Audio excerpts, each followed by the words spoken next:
We are back soon. I don't watch all of these all the way through, but I did watch the one I just filmed because I think it's important that I'm clear and we're starting to get into the meat of what I really want to talk about on this channel, which is the corruption in our world and our society, American society today, corruption in big business, corruption in government, and how most people, I think, are aware on some level or another, especially people who are not in big business and government, that we're aware that big business and government are sometimes operating hand in glove and not in the interest of the people, which is about as un-American as it gets in my book. People in this country are in charge. It's the way it's intended to be. Politics was never intended to be a career, in my opinion. The whole idea was that any one person should be able to stand up and say, I think I could help, I could serve, I could lead, do their time, and go back to farming or whatever they like to do. I don't want to digress too much into politics, but there were a couple of things that I don't think were as clear in the last video as I'd like them to be, so I'm going to do another couple-minute episode here, maybe another 5 minutes, but so in a court case, the plaintiff is what the person initiating the suit, the person claiming, say it's a personal injury case, is called a plaintiff. Or if it was a fraud case or anything like that, the plaintiff files a complaint. And the complaint, along with whatever exhibits, which are not required, the complaint's purpose is simply to state the causes of action and there has to be a statement of jurisdiction why the court in which this case is brought has jurisdiction over the defendants and can compel them to trial, which gets a little sticky when you're dealing with a corporation because most corporations are founded in Delaware or Washington State or like Amazon. Guess what happens if you try to sue Amazon? Or if you ask for contact info for Amazon's legal department. When I asked one time, I caught Amazon red-handed in an act of fraud regarding their digital videos on Amazon Prime. I like to write. I'm a poet. I've also written a feature film. I still have some work to do on it before I think it'll be ready to be seen or sold. I caught them in an act of fraud. I mean, the point is that I watch a lot of films because it's something I went to school for and I'm very passionate about. So I switched off of hard copies a few years ago, and I enjoyed the trivia for a while about films. But I caught them red-handed in an act of fraud within the past year or 18 months or something like that, and I asked to talk to their legal department about it. Well, what they had done is I had bought a special edition version of a film, and I knew it was because the thumbnail was the same it was one of the first ones I ever bought. It was actually the 1986 James Cameron Aliens film, and what they did is they redid the thumbnail and they took my special edition copy away and they gave me the theatrical copy, and then were trying to basically sell me the same thing again. And I caught them because they didn't update the application on my phone. I could still see that the length of the video was the extended version length, but they weren't letting me watch what I had bought anymore.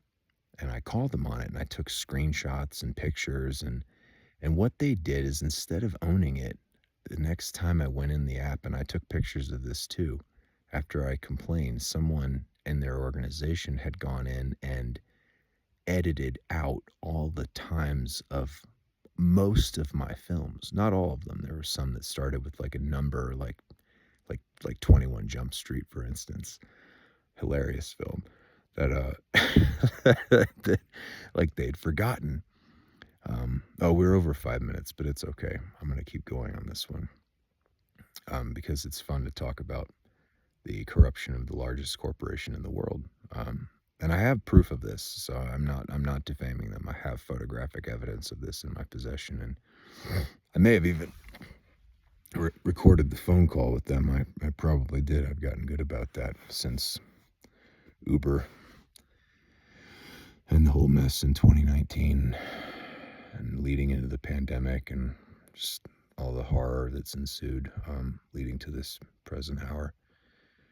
But when I asked for Amazon's contact info for legal, they gave me a fax number in Seattle. So back to the point of it gets sticky with a corporation and jurisdiction because it's a foreign company. And there was a landmark Supreme Court case recently involving the Mercedes-Benz Corporation where they tried to compel what's called general jurisdiction. And even though California is one of their biggest markets, it was brought in California, that you'd have to prove that the company was essentially at home in that state in order to compel what's called general jurisdiction. So most times with the corporation, that's not possible, even if they have a local office and they do business there. But it is possible to compel specific jurisdiction, which is what I have done with, and I am going to name names on this big case I'm fighting now. I didn't want to name names like all in a barrage at first because I don't want this to come off like I'm ranting, like I'm unhinged, even though this is an outrageous conduct and defamation case and negligence case. In order to prove outrageous conduct or the highest level of negligence in a civil suit, it's also called intentional infliction of emotional distress. One has to prove that one's emotional distress is severe, and I think that mine has been, because looking back over the last 5 months and the 33,000 miles approximately that I've driven across the United States, back and forth all over the place, going to court and being afraid to stay in Colorado, as I've been fighting Coldwell Banker and Compass Realty companies now, and 3 of their agents, whose names I will name later. Yeah.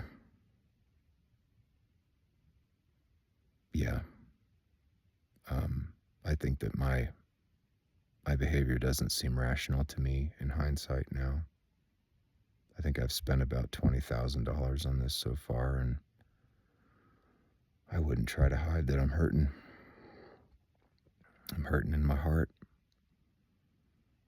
I've seen 4 long-term friendships end, sometimes very abruptly, even one within the last few weeks. Friendship of, I don't know, around 10 years. Just done. That buddy of mine was not doing well. He was drinking himself to death, actually, in Michigan, and I went all the way from the East Coast up to central Michigan and picked him up. I think it was Gladwin, Michigan. Drove him to LA so he could get clean, and I've never seen anybody throw themselves away like that on alcohol. I've never been around anyone like that before. It's like being chained to a wild animal. Bless his heart.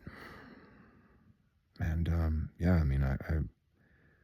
remember the words of a model, a male model I knew in LA. You never maybe expect to receive lifelong wisdom from a male model, but I did. I remember this guy I worked with at a brewery in LA. He's told me once, no matter what happens, if I don't like the outcome, I always feel like it's my fault because I could have done something differently. And I was like, whoa, dude. It's like, I'm never going to probably forget that the rest of my days. That was 8 or 9 years ago. He said that to me.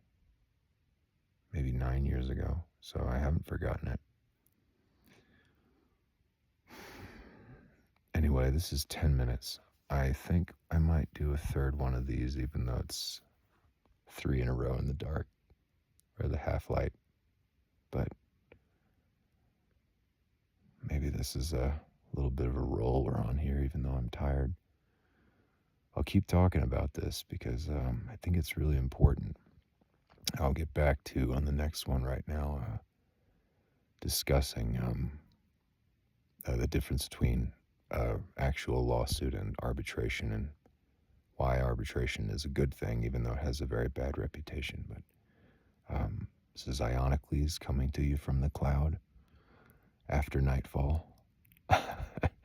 And peace to every single one of you. Peace and love to you all, and I'll see you again very soon.